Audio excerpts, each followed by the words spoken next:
It's another title fight rematch to close the year. Dan Tom here with MMA Junkie to help you break down the main event for UFC 323 between Merab Dvalishvili and Petr Yan 2. Of course, they fought a little over 2 years ago now over in Las Vegas. Same place they'll be fighting, different venue, but it was a fun fight.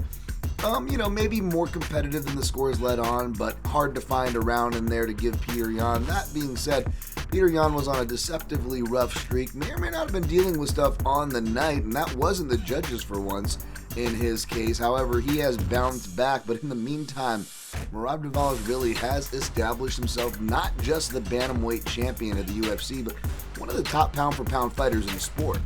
At the time of this video, the odds makers and the public heavily favor the sitting champ Dvalishvili in the neighborhood of minus 500, with a comeback on your former champ, now challenger Yan, in the neighborhood of plus 340. Wow, big numbers on both sides of that equation.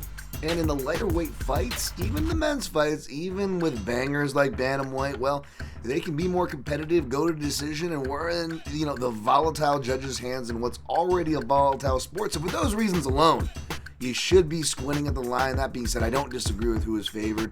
Dvalishvili is 1-0 in career rematches, whereas Yan is 1-1, but you could argue that, it was at very least a draw against Sterling, where he has the L in the column. Of course, the win comes, back in the ACB/ACA days over Magomedov. So we'll see how they adjust in the rematch here. I think this is actually going to be a lot closer than people think, especially if Yan was in fact dealing with a right hand issue.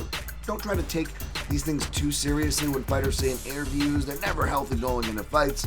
Akin to my Poatan and Ankalaev 2 rematch, I suspected that, Poatan, there was some validity to his injury rumors, and going back, well, the same inactive right hand was there for Yan as well. So I talk about those things, the shot selections, particularly with the left side, as well as different guard selections and how it matches up to Merab's offense. Well, all that's going to be in my in-depth breakdown over at MMAJunkie.com, where I'm going to give you my prediction as far as going with the underdog or not. And more importantly, you can get the results there this weekend.